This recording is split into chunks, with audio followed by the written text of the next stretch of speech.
Good afternoon. This is the House Appropriations Committee. It is Tuesday, February 25th, 2025. It's just after 1 o'clock. And we're continuing to hear from folks about the FY26 budget. And we're delighted to have people from the Criminal Justice Council with us. And I don't think you were with us during budget adjustment.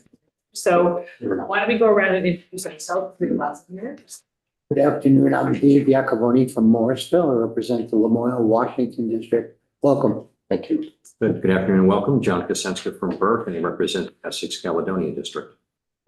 I'm Mike Nigro. I represent Bennington and Powell. Tom Stevens from Waterbury, representing the Washington Chittenden District. Steve Harrison, Chittenden, Mendon, Killington, and Pittsfield. I'm Robin Chai from Middlebury. This is Representative Bloomley from Burlington and Representative Squirrel from Underhill and Jericho. I'm Randall Rush. I represent Highgate, Franklin, Richford, and Berkshire. Hi, I'm Lynn Dickinson. I represent St. Albans Town. And then the other empty seat is Representative Marika from Putney and Demerston. So you can all introduce yourselves and take it away for us. Absolutely. Thank you. For the record, Madam Chair, my name is Christopher Burkell. I'm the Executive Director of the Vermont Criminal Justice Council. With me today, I have Director of Administration, Lindsay Taberge. And also in our audience is Bill Clements, who is our Chair of the Vermont Criminal Justice Council. Welcome. So with the committee's permission, I'll move forward into, excuse me, I'm sorry, I forgot to mention our data analyst, Jason Bernard, who handles our budget figures for us. I'm going to rely on some of his expertise to just give you some of the minor intricacies of the ups and downs of the budget. So just for an overall, while you don't have this page in your information, our budget is really kind of pretty static. The majority of our budget is 45% that's salary and benefits and another 23% that is fee for space. The rest of it is broken down into two real major other categories. One is our IDT funds, and those are funds that come from AOT. They're specifically funneled for highway safety programs. So it covers our DUI training, our SFST training, which is standard field sobriety testing. It also covers ARIDE training, which is advanced roadside impairment detection education, and then DRE, which is drug recognition expert. And then, isn't it? too many acronyms. And then the final larger portion is one out of our control, which is our food budget, which most people, I shouldn't say most, but some people don't understand that we are required by statute to provide training free of cost and basic training, which includes food and housing. So those are part of our budget absorptions. Moving to page 4 in your document that you have there. Essentially looking at our overall funding, 92% is of our governor's recommended budget is our essential funds, and then the 8% is broken down into the IDT. The Criminal Justice Council represents a 10% increase in our budget, which is $386,000. That $386,000 is comprised of a small portion, 3.92%, which is of the increase for salaries and benefits. And then the other 47,000 represented in our budget is a 13.89% increase in the IDT fund transfer. And that's the money, again, coming in for the highway impaired driving education. We're switching to page 9 of the ups and downs. This is where I will rely on Jason to provide you kind of an up and down of our budget changes. But I did want to note one of the major declines in that budget was a number of $225,000. And essentially that was put in personal service, was taken out to cover the 2 positions for FIP, a fair and impartial policing trainer. We have a trainer position and a community inclusion director position. They were funded through appropriations and put into our budget in the 2025 year. And so now that we have those 2 positions, which were not in Vantage, they are now, and that money has been reduced to cover those 2 positions. So it's just shifted where it's located. Correct. For that, if you don't mind, Jason, I'll switch to you just for the other minor ups and downs within the budget. Yeah, how interested are you guys going through these? I mean, these are standard ups and downs that you've seen on every department. So it's just all the salary and benefits as well as the internal service fund allocations, that we've gotten from finance and management. So there's really not much there. You see a large increase in the fee for space charge. That's for their space down in Pittsford. And again, that's provided to us by finance and management. So the salary and benefits are up, based off of what Chris said, based off of the shift from other personal services up into the salary and benefit line items for those two positions that were included in the 25 budget, but there was not position numbers for them yet, not included in Vantage. But in 26, they are being included in Vantage and now are showing up in the salary and benefit line items. Question, Jim? Yeah, Jason, any background on what looks to me like a significant increase in the fee for space? I mean, I don't think the square footage or property there has changed at all. Yeah, I know, those numbers are provided to us by finance and management, Jim. So there's, we don't get much information on them, but having handled that program as well, I do know that the program was up this year. So I think that's really the reason. They do have a large footprint within the fee for space program for their space down in Pittsburgh. So the increase in the program is just what's driving that increase in their rent. Do you know what that total line item is? I mean, we just see the ups here. What's that total line item? Do you know? Yeah, I can tell you. 1 second here. It's $1,119,574, and it was last year. It was $900,728. So it's an over 20% increase. Exactly. Yeah. That sounds like a lot. I mean, it is a lot of space. Yeah, I can tell you. A lot of space. Right, so why this year 20%? Yeah, it's just, again, those numbers are provided us by finance and management. Having some inside information, I can just tell you that the program has increased within, the fee for space program has increased within that program, within BGS. So that's really the reason for the increase. New directors keeping the heat air higher temperatures. Yeah. Turning up the utility. Something to look at. It is and Jason, if you could go back on the my understanding, as you mentioned, the 225,000 down is where the fair and impartial policing. But how does that get put into personnel? Because those items didn't go up that much.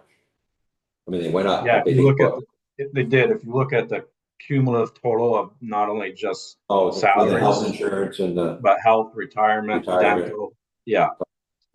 Okay. Yeah. Yeah. Okay. Yeah. All right. Thank you. You're welcome. Wayne?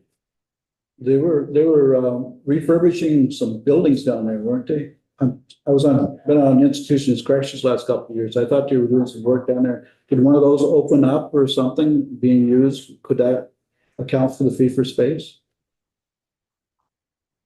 We've had a couple of different studies that have been done where folks have come down and looked at ours. One of the problems is that we're utilizing a historic building and we're not able to change the footprint in that.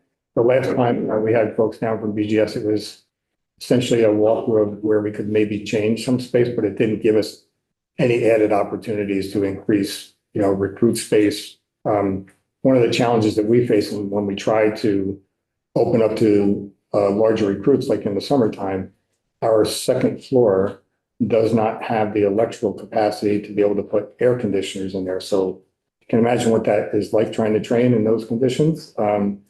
So we have challenges in our space for sure. I thought they were gonna build something down the road, down towards the main road more, something else down there, no? Outside of the realm of anything that I've understood in conversations we've had with BGS. That would be good, because 20% seems suddenly. So I did just pull up the So I did just pull up the file, and their space actually did increase by 10,000 square feet from last year to this year. So that actually is what's driving the majority of it. And it looks like there was a new, and Chris might be able to speak to this more than I can. Looks like there was a new building added to the feeder space that wasn't in there in 25. That's the West Cottage, is what the name of the building is. That's for almost 7,000 square feet. And that wasn't in the 25 rate, so I'm not sure why. If you're familiar with that at all, Chris or Lindsay? That's an interesting point because that's the West Cottage and that's used by the Fire Academy. Although we have limited access to it, it's a joint shared space. Okay. In theory, it is a shared space, but it's typically utilized by fire and not by us. We do have a great working relationship with fire where if we have that need, we can do that, but. So Jim will untangle this. It's an interesting question. In there, they didn't share that, they, Yeah. gave up some of their space so you could pay, right? Yeah. That was nice of them. Okay, Interesting exercise in what we learned here. exactly. So what, your budget's pretty standard, which is fine. What are the challenges you're facing with the? Funny that you should ask. So, we have a lot of ongoing initiatives already. One of the first challenges that we have is the legislature was very good to us in approving a 1.2 million funding for a curriculum overhaul. It was over a 3-year period. No. The cost of that curriculum revision is actually 1.5.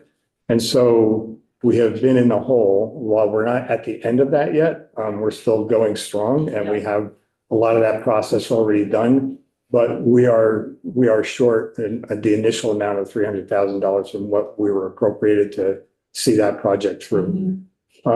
That's one of 3 other competing factors that we have that are problematic. One of the initiatives that we started this past year, and it was due to finding out that we were getting some recruits that were coming to us with a medical condition called rhabdomyolysis.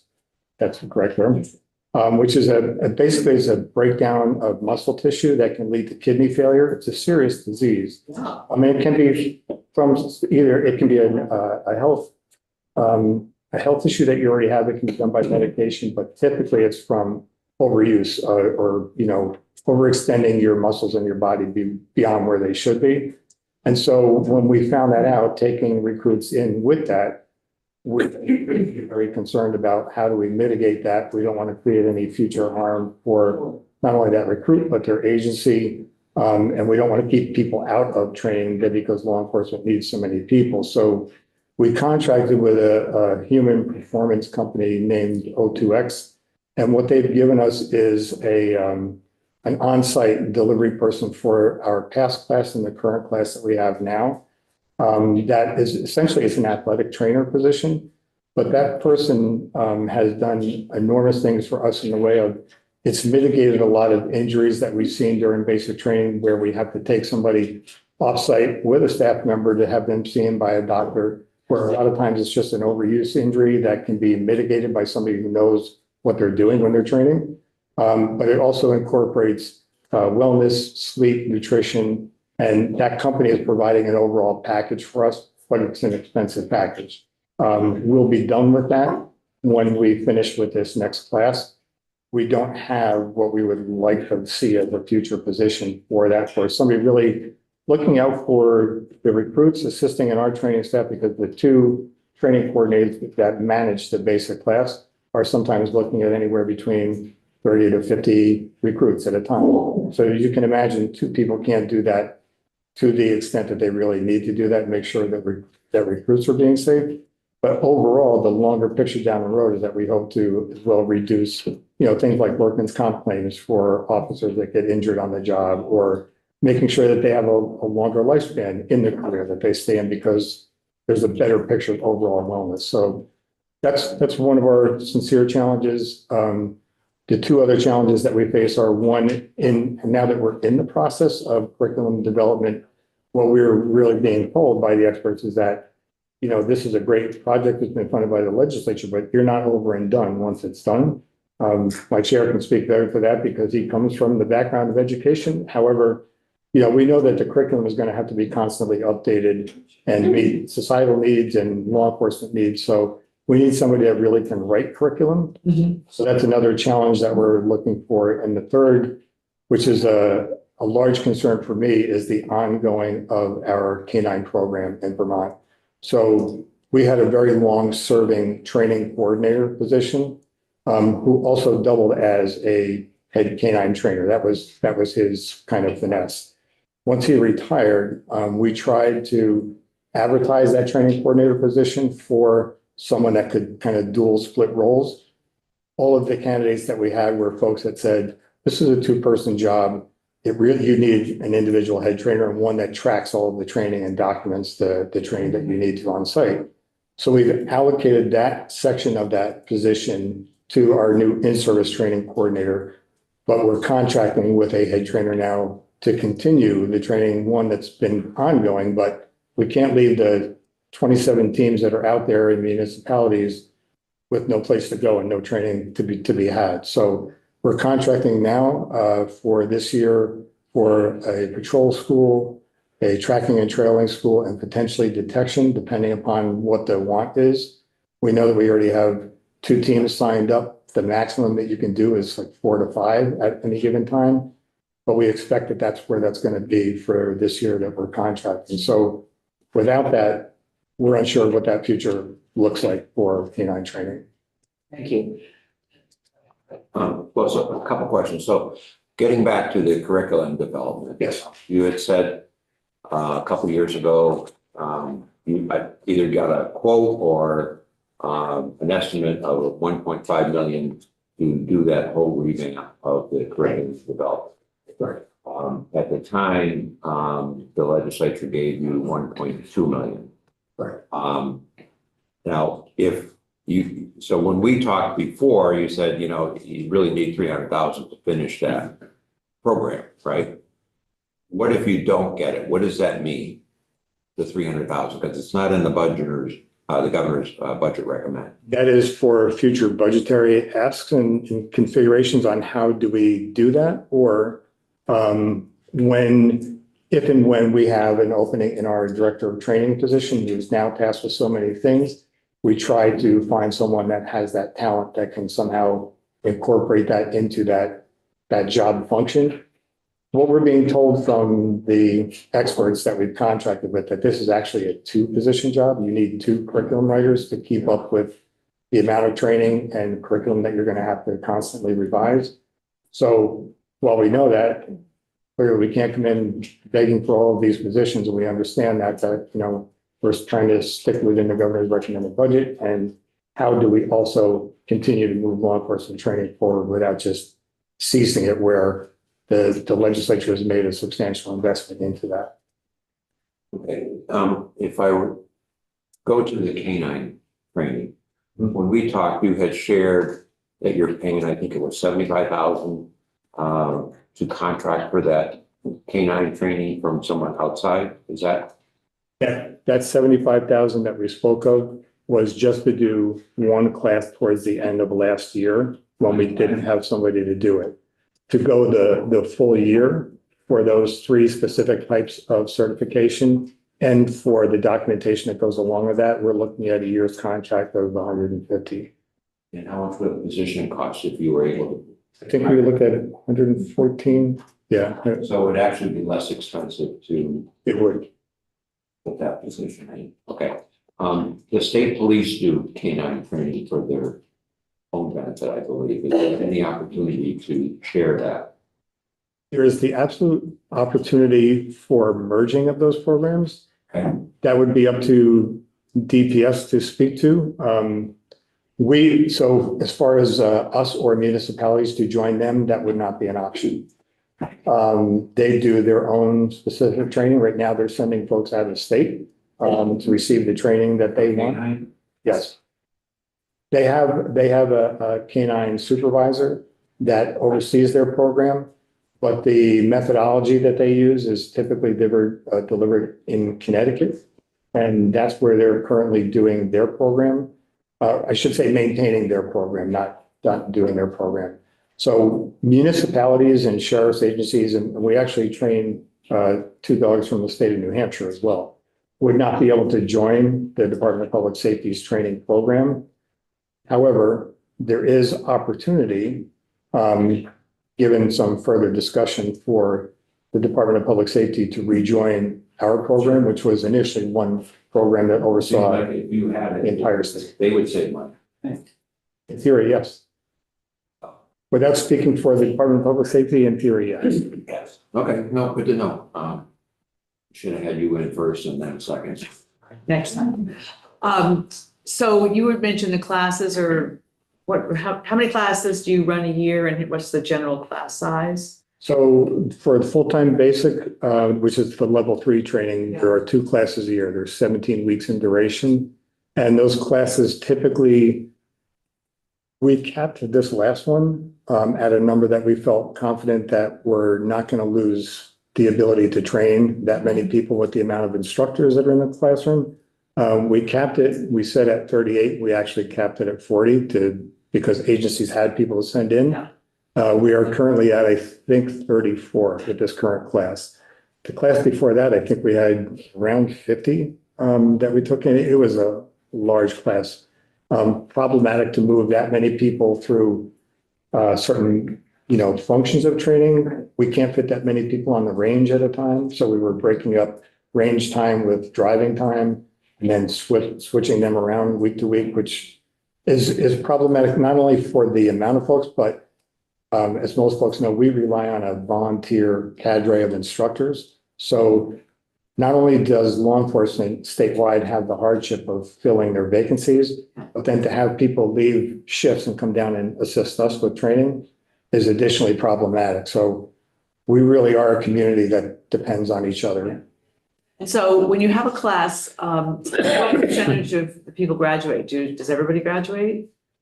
No, I would say we would, oh, look at that. Lindsay's like- Anticipated the question. If we look back to the last class, the 118th, which graduated in August, there were total enrolled in that class of 55.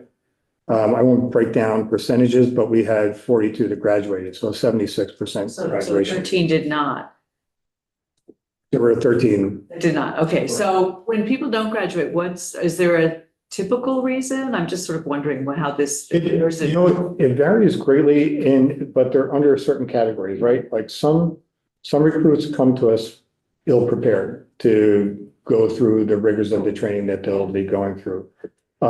Some, I think, come there thinking law enforcement is one thing, and then as they get into the training, the first few days are like, this really isn't for me, and they decide to opt out.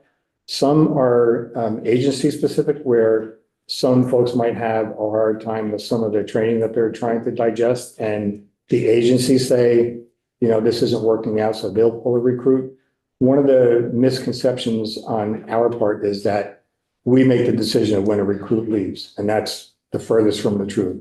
Oh, okay. We take anyone that somebody sends to us for training. Yeah. They're the employers. They are the ones that have invested their time and money and resources into developing who they want to serve their communities.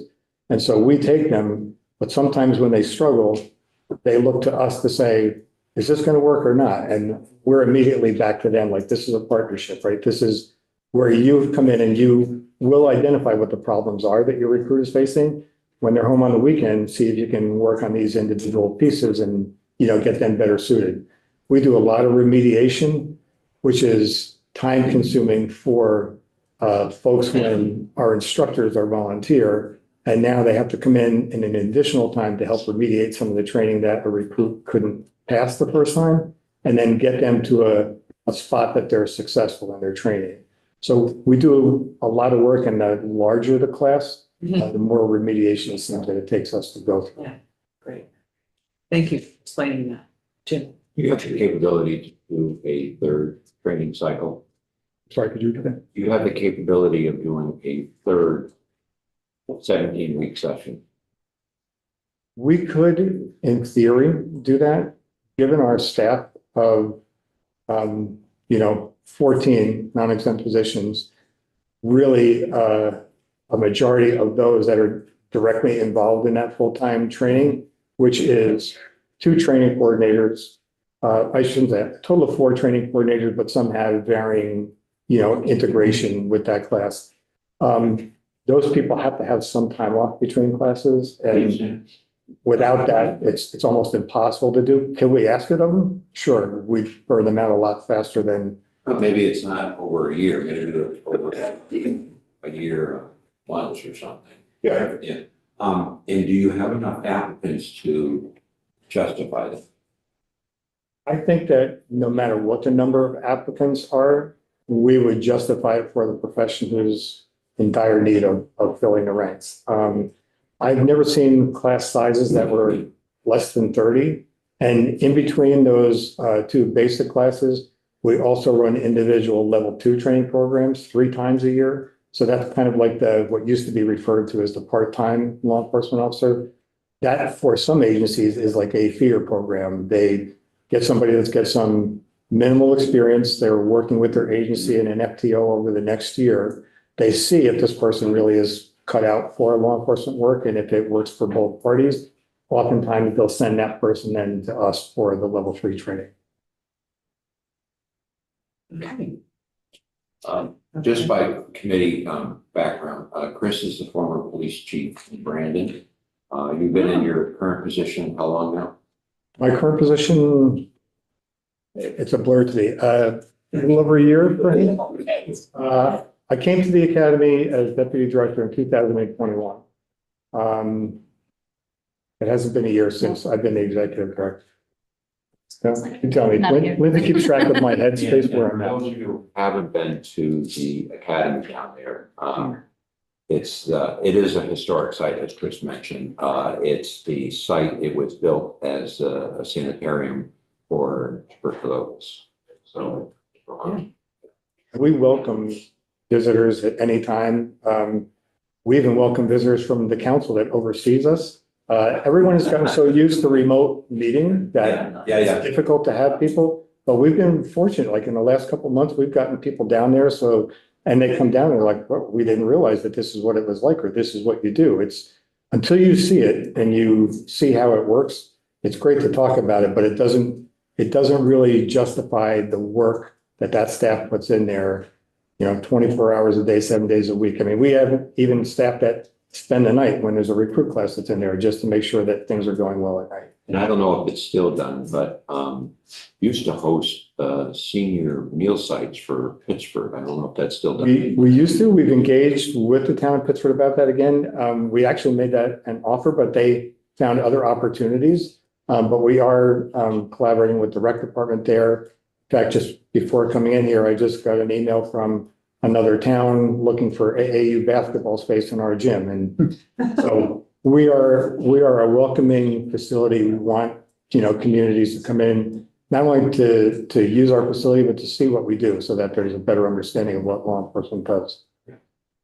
Thank you for coming in. Thanks for all the work you're doing.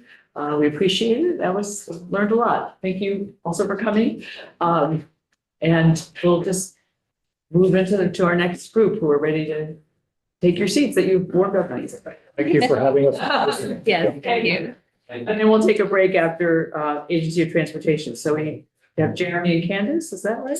Okay. We have some handouts. We have a follow-up to something that we didn't talk about when AOT was here. You have talked about it with Logan and Chris.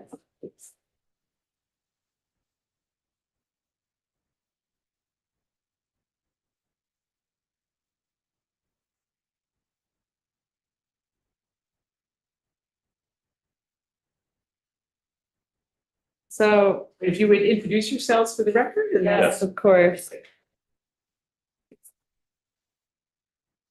For the record, Candace Almquist, Chief Financial Officer. And Jeremy Reed, the Chief Engineer and Division Director of the Highway Division.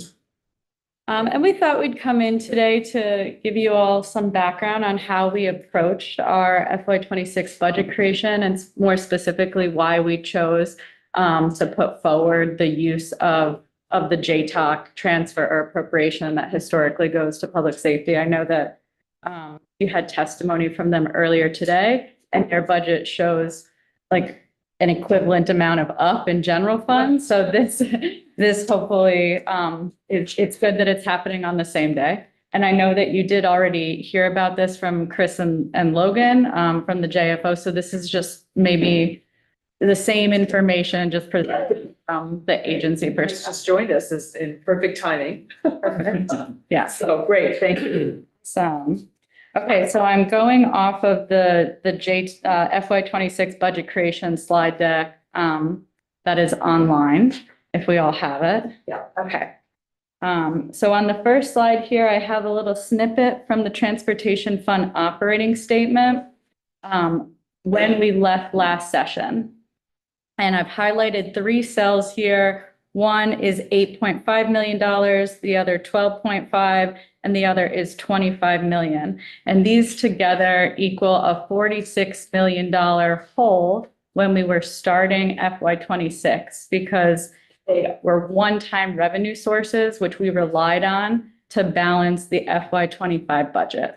The 8.5 million is an expected reimbursement from FHWA for administrative costs related to the July 23 flood. We may or may not have a similar situation for the July 24 flood. But when emergencies happen, that's one-time revenue for administrative costs. The 12.5 million in the FY 24 column is actually reversions that we were forced to take at 24 closeout in order to balance the transportation fund. So here we see that we ended the session with $1 at the bottom line in the ending balance, and that was relying upon $12.5 million of reversions that we found in July of this past year. And ideally, we would like to create a budget without relying on any future year reversions, but we'll talk about that in a moment. And we did transfer the 25 million. And then the 25 million here is the one-time appropriation from the cash fund that we used last year. And then there's an additional 12.5 million reserved in the cash fund that we'll talk about for 20. Right, and this was for state Yes. match. Absolutely. Programs, yeah, okay. Any questions on last year? Okay. The next slide talks about this year, FY 25. So not even getting into 26 yet. I have a couple of cells highlighted here that talks about changes that we had to make to our budget because of new information we received after leaving last session. So of course we have the July 24 revenue forecast upgrade. That's $2.1 million. However, that includes the 600,000 new BEV and PHEV revenue that was in a different line when we left last session. So that nets to 1.5 million to the good. So wait a second, about 600,000 were the fees that were put on electric vehicles and plug-in electric hybrids. Yeah, so now it's included in the consensus revenue forecast line. Okay, and remind me what the fees were, it was like 189 and 79, or what was? Don't know. That's my question. Do not know that off the top, but I Yes. can I bet Chris. phone a friend. Phone a friend. First, joint fiscal, and I'll defer to Logan to make sure I'm being honest with you, but my understanding is fully electric vehicles are charged an additional $89 a year on top of their registration fee, which is $91 a year, because there's that $2 clean air fee attached to it, so it's twice the normal registration, and the plug-in hybrids, 50% of the registration cost, so that's another $44.50 a year on top of the $91 if you pay the register. Thank you. Thank you, Chris. Okay, so that's 1.5 to the good. However, that 8.5 that I just talked about as expected reimbursements from FHWA, after continued negotiation with them, that figure did drop to 6.3. So going into FY 25, we had $2.3 million to find. Other small changes to FY '25, we were able to identify additional carry forward appropriations totaling $3 million to execute the contingent appropriations that were in last year's budget of 3.3. If we recall, there was a section in last year's T-bill that said that if we were able to identify reversions to support contingent appropriations that were in the central garage and maintenance debt IDs, then the secretary could execute those appropriations. So overall, we're netting FY '25 with $1.1 million, and the budget that we proposed is already committing us to find $1.1 million of reversion this July. And I know 1.1 in the grand scheme of our budget is not much, but If it's your 1.1. it's just a snapshot of like the picture for 25. Moving into 26. This is a chart of known pressures for FY '26. Known pressures, starting the FY '26 budget would be salaries for our employees per the collective bargaining agreement. Salaries are set to increase by 6.4% this year. Benefits, we had benefits given, the amount of benefit increases given to us by finance and management. We had health benefits increase by 17% and retirement benefits increase by an average of 7%. We had internal service funds given to us by finance and management and our SLA service level agreement given to us by ADS, and both of those are increasing by an average of 4%. We also bill ourselves to fund our central garage pressures, and those are increasing by 3%. So just when you add those four items together, which are at the top, the salmon pink color, that's $15.5 million on top of the $46 million hole from FY '25. So in total, known pressures, $61.5 million when we started the FY '26 budget process. This. Go ahead, I'm still a little confused about, Can I ask a question? yes, please. So, hi. Hello. So the ones that are in the salmon, that's the 15, that's Yes. mine. Yes. Just the things that are coming along, your usual increases. Yes. And the other increases are So the other. remainder of the column there. Yeah, so other ups and downs on this chart show pressures that we became aware of during the FY '26 budget that are division specific, and then reduction proposals or reductions that we were able to identify during the FY '26 budget process. So this AOT position number of 4,037,627 equals exactly what we're up in our ups and downs. And that's less than a 1.5% increase. We're able to propose a budget that's less than 1.5% up because of these reduction proposals, and also the next slide, which talks about relying on additional revenue, one of which is the JTOP transfer. Backing up increases, what's the personal services, third-party contract increases, including FAST and M&O? Yes, Those mean.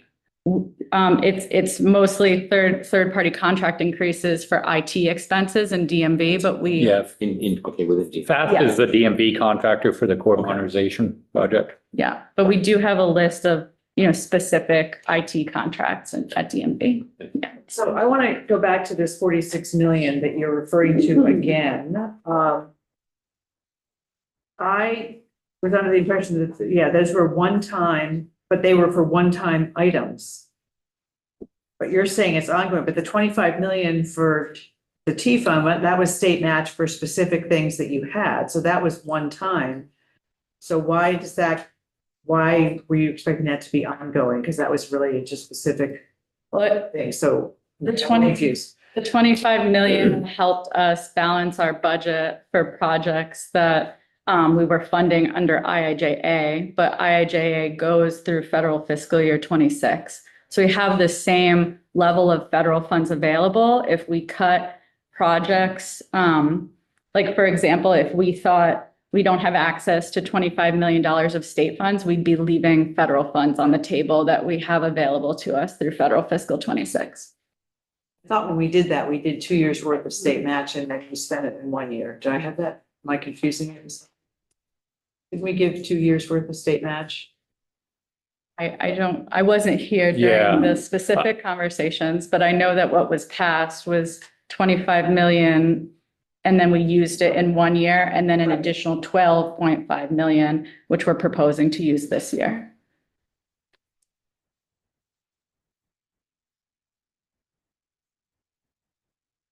Other questions before I move on? Nope, I think we're good.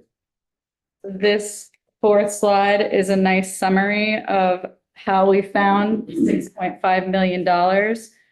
It references the January 25 Transportation Fund revenue forecast, which was 10.3 over the FY 25 figure. Then we have the use of the JTOC appropriation or transfer here, the 20.25 million. We also talk about using that 12.5 million that we just referenced, which is currently reserved in the cash fund for state match for IIJA projects. And that would be dependent on passage of language that's in the GovRec, D101 and D103. I'm once again referenced the budget reduction proposals that you just saw on the previous slide, 14 million. Most of those are in highway projects. And then we do rely on finding 4.5 million worth of reversions in this July. So 4.5 plus the 1.1 that we need to find this year is a much more reasonable amount of reversions that we would be finding annually rather than the 12.5 we found this past July.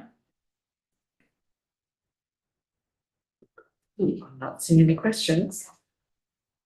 I have a slide here on the JTOC appropriation history, which I could gather. But I've also been told this doesn't go back all the way. So this went over this.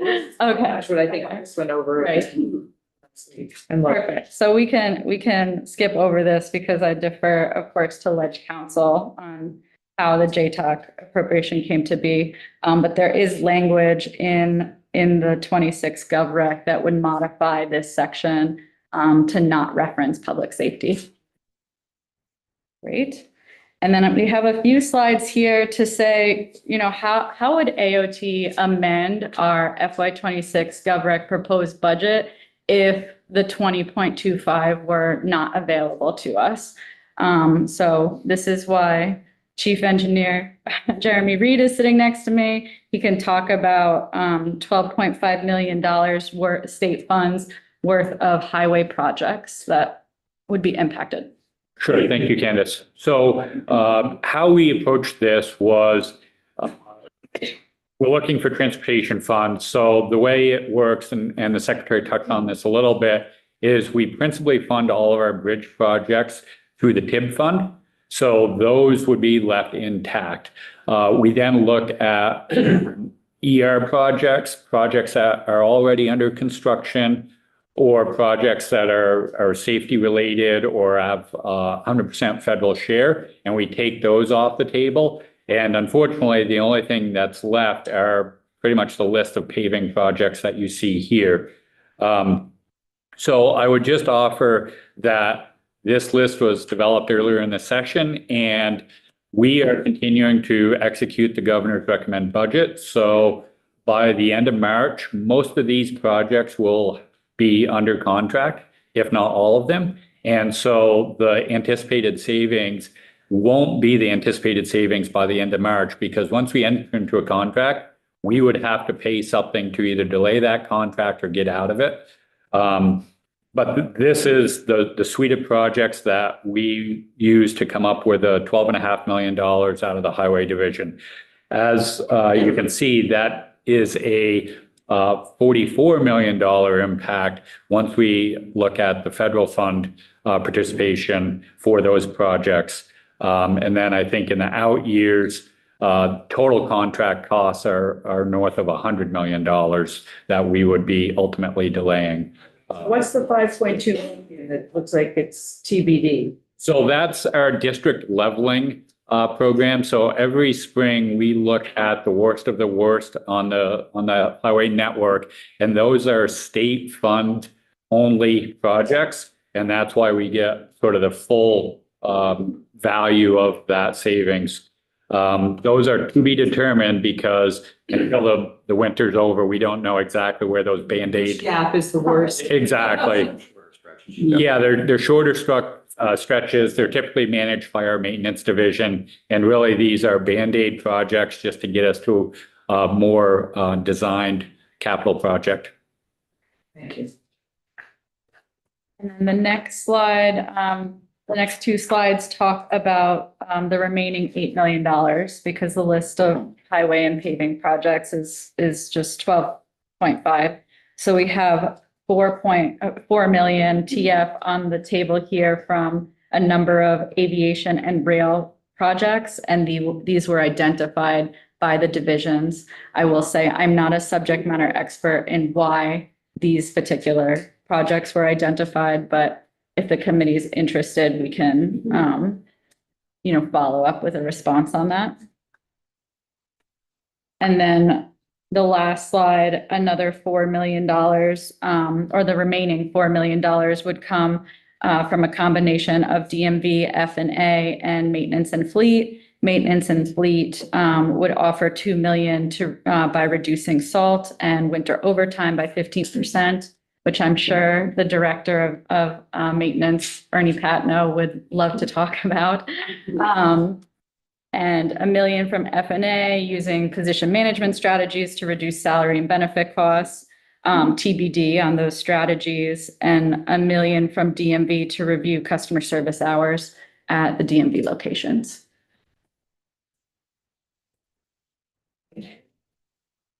So the way you put it, if JTOC appropriation were not available, but if JTOC is available, these projects would get done.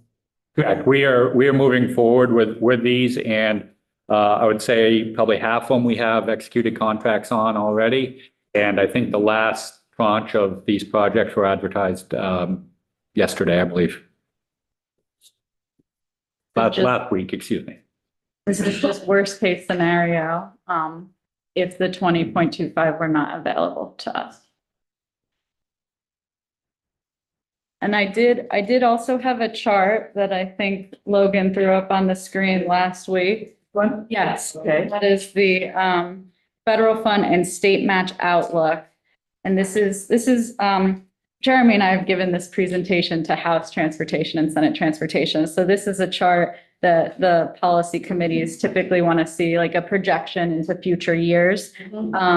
So right now, the bottom line for 2027 at this point in time would be $30 million hole that we have to solve for next year. And the components of that hole are the 12.5 million that we are relying on this year, knowing that it's a one-time revenue source from the cash fund, the 4.5 that we're relying on taking reversions in July. Although if that is a reasonable number that I can rely on annually, then that deficit would decrease by the amount that I think is reasonable each July. And then the remaining would really be state match for discretionary grants. And to be clear, that 30 million assumes that we have the JTOC transfer available to us. Right. Jim? So obviously, there's a escalating deficit here. I have no idea what all the different line items mean in terms of projects, but one of the things that caught my eye is you've got 2/3 of the way down in that little section there, EPS, protect resilience, going from 2 million this year to 18 million next year. I mean, that's more than half of your deficit. What is that line item? So there's a federal apportionment within IIJ that's identified as protect. And what that is those are grants that we applied for.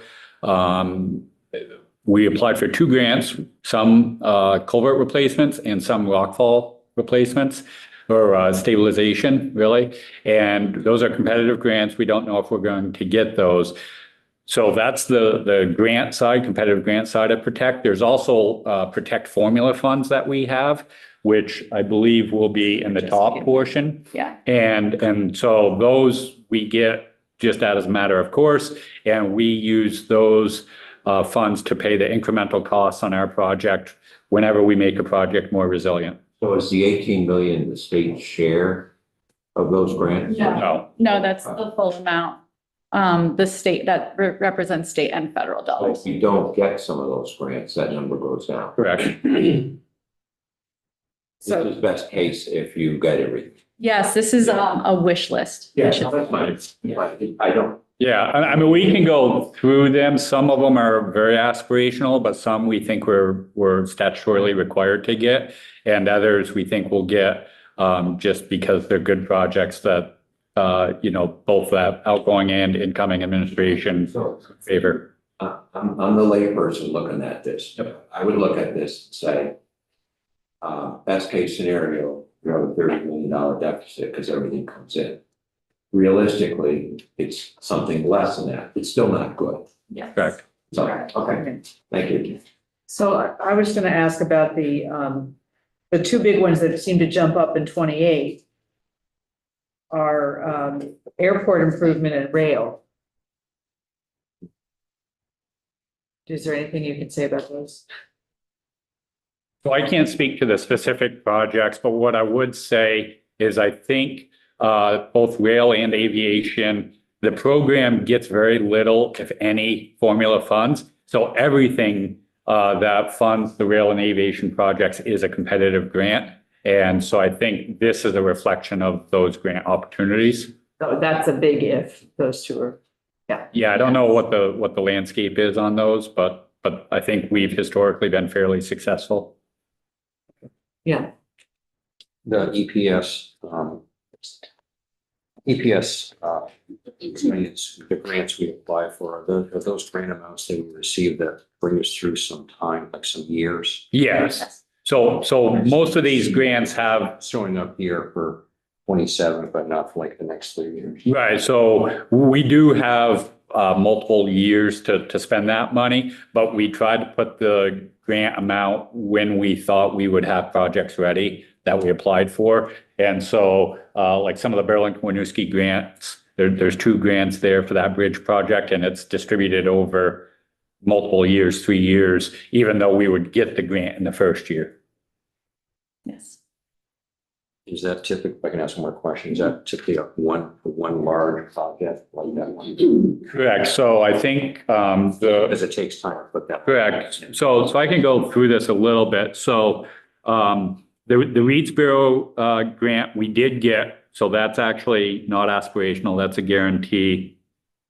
The Springfield and the Richmond I-91 and I-89 bridges, we believe that we are guaranteed those. Obviously, with a change of administration, there's a little bit of a debate there potentially, but we think statutorily we're obligated to get those.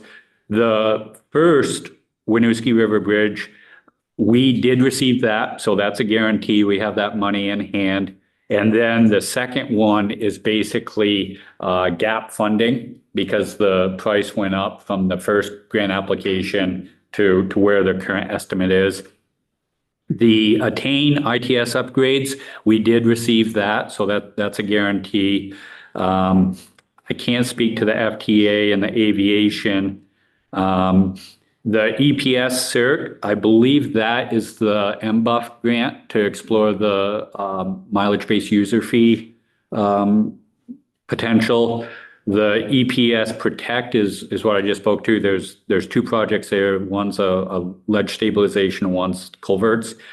The DMV FMCSA, so that's a federal motor carrier grant for their e-permitting project, and we did get that, so that's a guarantee. I can't speak to the others. Okay. And I'm sure the Transportation Committee can fill us in on other details. Yeah.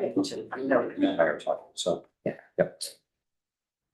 Okay, well, thank you very much for coming in Thank to you. explain this. Thank you. been thoroughly briefed as much as we can for not being on the transportation committee on the JCOG transfer and what you're going to do and what your issues are. So appreciate that you're dealing with some challenges here. So thank you for coming in and making an effort to come back to talk to us about it. Thank you. Thank you.